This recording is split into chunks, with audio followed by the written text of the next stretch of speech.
Love Hurts review. I couldn't help but laugh throughout Quan's enjoyably campy Valentine's Day actioner, despite major flaws. There have been quite a few films lately tackling the romance genre, and specifically Valentine's Day differently. Hard Eyes gave the genre a horror spin, while Love Hurts, also set around Valentine's Day, comes alive with action and well-choreographed fights. It's also dripping with comical sap, so silly, over-the-top, and corny that I couldn't help but laugh. Perhaps that's the magic of Quan, Daniel Wu, and a game Ariana DeBose, whose performance would be considered overzealous in any other film. Directed by Jonathan Eusebio from a screenplay by Matthew Murray, Josh Stoddard, and Luke Passmore, Love Hurts is one of those films that's so bad it's good. That's a big part of what makes it fun. It knows exactly what it's trying to be and plays well within that sandbox. It's tonally imbalanced in certain scenes end abruptly as it switches back and forth between several characters who are all somehow connected. Quan is charming and funny, but easily shifts to an ass-kicking action hero in a second. When we first meet Quan's Marvin Gable, he's an enthusiastic realtor who just loves selling homes to people.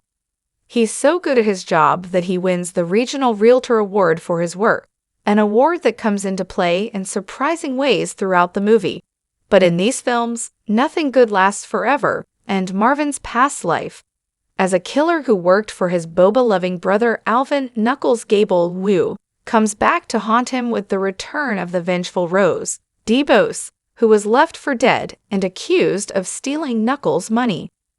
The plot has a lot of moving parts, including a subplot featuring Marvin's sad employee, Ashley Leo Tipton, falling in love with the Raven, Mustafa Shakir, who's tasked with killing Marvin.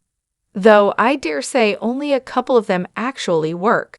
There isn't enough focus on any of them in particular, but Love Hurts is also not trying to pull any emotions from us. We root for the characters because they're fun and zany.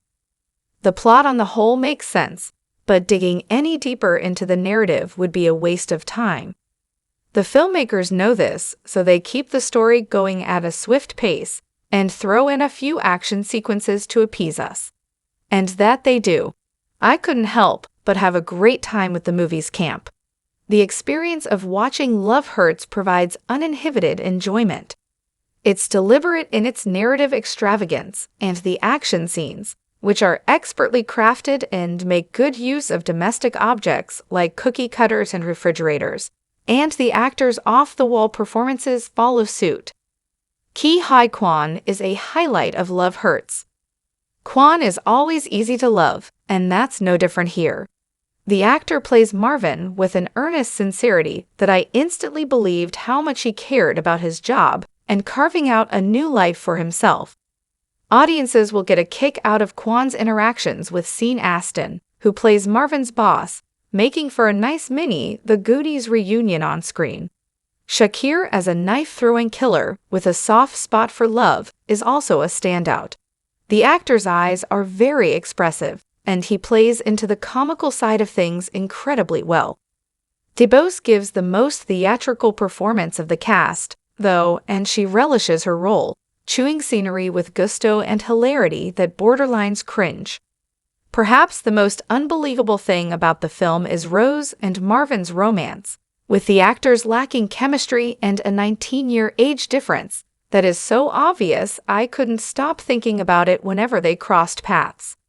It's deliberate in its narrative extravagance and the action scenes, which are expertly crafted and make good use of domestic objects like cookie cutters and refrigerators, and the actors' off-the-wall performances follow suit.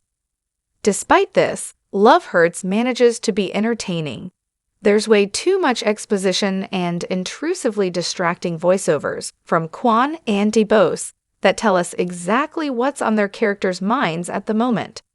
The tone and subplots, and even some of the editing, are all over the place, but it's also campy goodness that you can't help but be tickled by.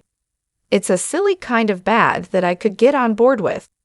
The film is ultimately an action comedy that is as sickly saccharine and over the top as Valentine's Day itself. For a cool hour and 23 minutes, Love Hurts allows us to enjoy every minute of its absurdity, and you'll never look at a boba straw the same way ever again.